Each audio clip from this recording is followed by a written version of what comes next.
প্ৰতিক্ৰিয়া দিছে যে তেওঁ কেছ নতৰে। কাৰণ তেওঁ যদি কেছ তৰে, ছাগলীয়ে কেতিয়াবা নিজকে বলিখালত দিয়ে নেকি?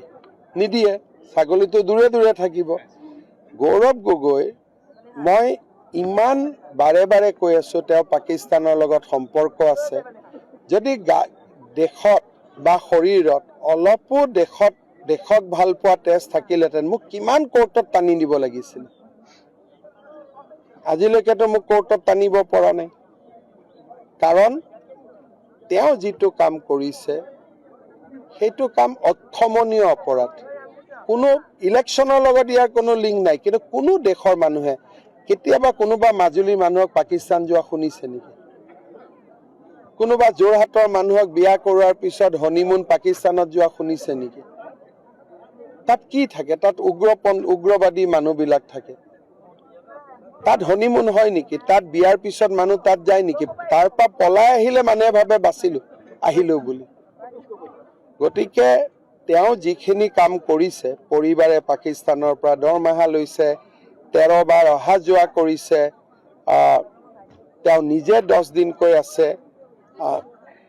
মইতো নিবিচাৰোঁ যে অসমীয়া মানুহ এজন বিপদত পৰক, কিন্তু তেওঁ নিজে নিজক বিপদলৈকে ঠেলি দি গৈ আছে।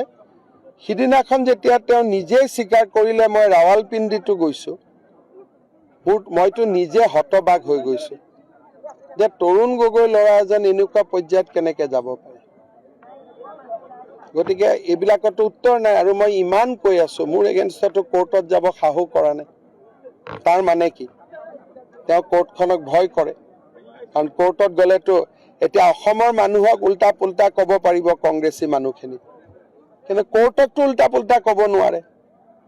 অসমৰ যিবিলাক কংগ্ৰেছৰ সাধাৰণ ছাপোৰ্টাৰ আছে তেওঁলোকক এনেকে কৈ দিলে, বজাৰ কৰিব গ'লো, পাৰ্কত গ'লো। এতিয়া এইবিলাক এটা সহজ সৰল মানুহে কংগ্ৰেছক ভাল পাই বিশ্বাস কৰি ল'ব, কিন্তু আইনেতো বিশ্বাস নকৰে যে 10 দিন পাৰ্কে চালে নেকি। মই কংগ্ৰেছ পাৰ্টিৰ ভিতৰৰ কথা নকওঁ। আমিতো অলপ লাচিতৰ পৰা অলপ দূৰত অসমীয়া হিচাপে, তেওঁতো লাচিতৰ বংশধৰ। নিজৰ ধৰ্মটো ধৰি ৰাখিব নোৱাৰিলে। এতিয়া কি তাৰমানে তেওঁ অসমীয়া ল'ৰাকেইটা ক'ত পঢ়িব ক'ব? তেওঁ অসমৰ ল'ৰা ছোৱালীক ক'ব লাগিব আমি যেনেকে স্কিম দিওঁ নিযুত বাবু, নিযুত মইনা, তেওঁ স্কিম দিব লাগিব নিযুত ব্ৰিটিছ, যে ল'ৰা ছোৱালীক মই পাছপৰ্ট বনোৱা সুবিধা দিম, চবে ব্ৰিটিছ নাগৰিক হ'ব, কাৰণ অসমখন থকা যোগ্য নহয়। আমি যেনেকে নিযুত বাবু আঁচনি দিওঁ, নিযুত মইনা আঁচনি দিওঁ, কলেজত পঢ়ক, তেওঁ নিযুত পাছপৰ্ট আঁচনি এটা কৰিব লাগিব, নিযুত ব্ৰিটিছ পাছপৰ্ট আঁচনি এটা, যে ব্ৰিটিছৰ পাছপৰ্ট ল'ব।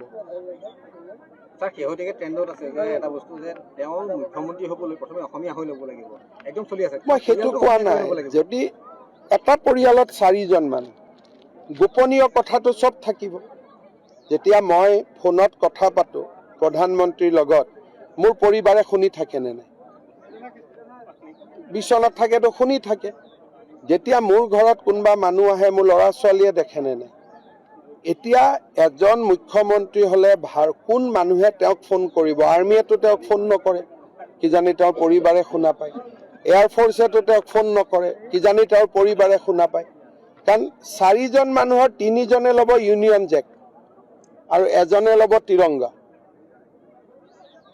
আৰু সঁচা কথা ক'ব গ'লেতো মোৰ আৰু সন্দেহ আছে, কিন্তু ইলেকশ্যনৰ আগত মই কেইটামান আৰু তাৎপৰ্যপূৰ্ণ কথা ক'ব খোজা নাই। মোৰ মনত আৰু এটা ডাঙৰ সন্দেহ আছে, কিন্তু মই ইলেকশ্যনৰ আগত মই নকওঁ। কাৰণ 3জনে যিটো কাম কৰিছে 4 নম্বৰজনে কিয় নকৰিব? গতিকে মোৰ মনততো আৰু এটা নেক্সট সন্দেহো আছে, কিন্তু মই এতিয়া ইলেকশ্যনৰ আগত ক'ব খোজা নাই।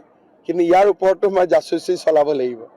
কাৰণ ঘৰত যদি 4জনৰ মোৰ ল'ৰা ছোৱালী ৱাইফে কিবা এটা কৰে, সেইটোতো ময়ো কৰিম, চিক্ৰেট কৰি কৰিব পাৰোঁ, কিন্তু তাৰমানে সেইটো কামত ময়ো আছোঁ। এইটোৱে কথা, বাকী একো নাই। বাকী ৰাজনীতি জেগাত চলি থাকিব। কিন্তু পাকিস্তানটো হজম নহয় আৰু বেলেগ যি হজম হ'লেও টিউটৰসকলে তিনি গগৈ মিত্ৰতাই কৰবাত আমাৰ গগৈবিলাক বেছি ষ্ট্ৰং নহয় চক্ৰ গগৈ তৰংগ গগৈ পবিত্ৰ মাৰ্ঘেৰিটা আমাৰ বিলাকতো বেছি ষ্ট্ৰং কাৰণ আমাৰ বিলাক হ'ল জিকা তেওঁলোকৰ গগৈবিলাক হ'ল হাৰা তৰংগ গগৈয়ে কাক হৰুৱাইছিলে